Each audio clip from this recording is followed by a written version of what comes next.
अस्सलाम वालेकुम, welcome to my channel kitchen with Arusa. कैसे हैं आप सब? मैं उम्मीद करती हूँ आप सब खैरियत से होंगे।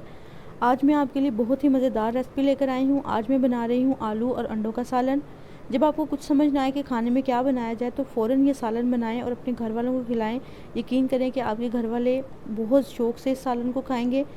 इसमें बहुत ही कम चीज़ें डालकर बनाएंगे और आलू अंडे का सालन बहुत ही झटपट तैयार हो जाता है और खाने में तो बेहद मज़ेदार लगता है। ये रेसिपी मैं आपको डिफरेंट तरीके से बनाना बताऊंगी। नॉर्मल हम घरों में आलू अंडे का सालन बनाते ही हैं, लेकिन इसमें आपको थोड़ी सी डिफरेंट तरीके से मैं बनाना बताऊंगी और बहुत ज़्यादा आसानी से बन जाएगी। खाने में तो इतनी ज़्यादा मज़ेदार होगी, खाने वाले उंगलियां चाटने पर मजबूर हो जाएंगे। चलिए इसको बनाना स्टार्ट करते हैं। सबसे पहले मैंने यहाँ पर 4 आलू और 5 अंडे लेकर उनको अच्छे तरीके से बॉयल कर लिया है। बॉयल करने के बाद इनके छिलके रिमूव कर लेंगे। अब यहाँ पर मैंने एक कढ़ाई के अंदर 3/4 कप घी शामिल किया है। घी शामिल करने के बाद इसमें जो अंडे हमने बॉयल किए हैं उनको छिलके उतार कर वो इसके अंदर शामिल करेंगे। अंडों को हमने तकरीबन 3 से 4 मिनट के लिए फ्राई करना है। इनको हमने इतना फ्राई करना है कि इनके चारों तरफ अच्छे तरीके से गोल्डन कलर जो है वो आना शुरू हो जाए। अंडों को फ्राई करने का बेसिक मकसद ये होता है कि जब आप अंडों को शोरबे के अंदर डालते हैं तो इनके अंदर से स्मेल नहीं आती और खाने में बहुत ज़्यादा ही मज़ेदार और क्रिस्पी से लगते हैं। अब यहाँ पर अंडों को मैंने अच्छे तरीके से फ्राई कर लिया है, इनको निकाल कर साइड पर रख देंगे। अब इसी ऑयल के अंदर जो हमने आलू बॉयल किए हैं वो शामिल करेंगे। नॉर्मल तरीके से जो घरों में आलू अंडे का सालन बनता है उसमें आलू जो है वो इसी तरह से डाल दिए जाते हैं, लेकिन अगर आप मेरी इस रेसिपी को ट्राई करेंगे तो बहुत ज़्यादा मज़ेदार आपका आलू अंडों का सालन बनेगा।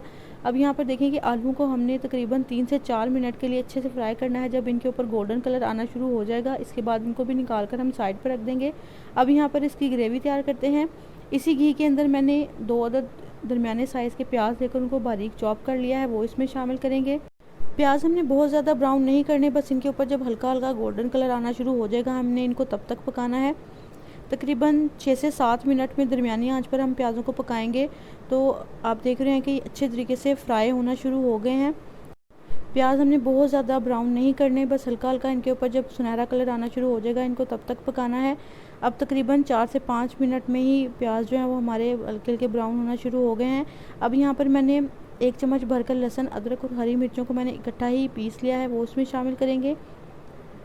इसमें तकरीबन 4 से 5 मेरे पास हरी मिर्चें थी, 6 से 7 लहसुन के जवे थे और 1 इंच अदरक का टुकड़ा था। इनको लेकर मैंने अच्छे से कूट लिया है। कूटने के बाद ये पेस्ट इसमें शामिल करेंगे।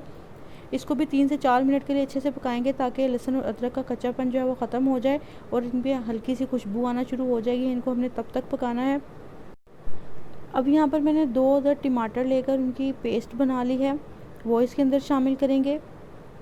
टमाटर शामिल करने के बाद इसको तकरीबन 4 से 5 मिनट के लिए अच्छे से भूनेंगे ताकि टमाटरों के अंदर जो थोड़ा बहुत पानी है वो अच्छे तरीके से खुश्क हो जाए और ऑयल जो है वो सेपरेट होना शुरू हो जाए। अब इसके अंदर थोड़ा सा पानी शामिल करेंगे ताकि मसाला जो है वो हमारा जले नहीं। इसको पानी शामिल करने के बाद 3 से 4 मिनट के लिए मज़ीद पकाएंगे ताकि मसाला जो है वो हमारा अच्छे तरीके से मिक्स हो जाए। अब यहाँ पर मैंने 1 चम्मच सुरख मिर्च पाउडर शामिल किया है, आधा चम्मच इसमें हल्दी पाउडर शामिल करेंगे, आधा चम्मच इसके अंदर गरम मसाला पाउडर शामिल करेंगे और नमक इसमें आप अपने टेस्ट के मुताबिक शामिल करेंगे। यहाँ पर मैंने आधा चम्मच नमक शामिल किया है। मसाले शामिल करने के बाद इसको मज़ीद 3 से 4 मिनट के लिए भून लेंगे ताकि अच्छे तरीके से मसाला जो है हमारा रेडी हो जाए। अब आप देख रहे हैं कि मसाला हमारा भुन चुका है। अब यहाँ पर जो हमने बॉयल आलू फ्राई किए हैं वो इसमें शामिल करेंगे।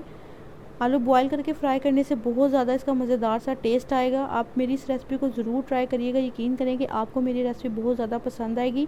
अब यहाँ पर 3 से 4 मिनट के लिए मैंने मसाले में आलू को भून लिया है। अब यहाँ पर मैंने आधा ग्लास में पानी शामिल किया है। पानी में जब एक बॉयल आना शुरू हो जाएगा तो जो अंडे हमने फ्राई किए थे वो इसके अंदर शामिल कर देंगे।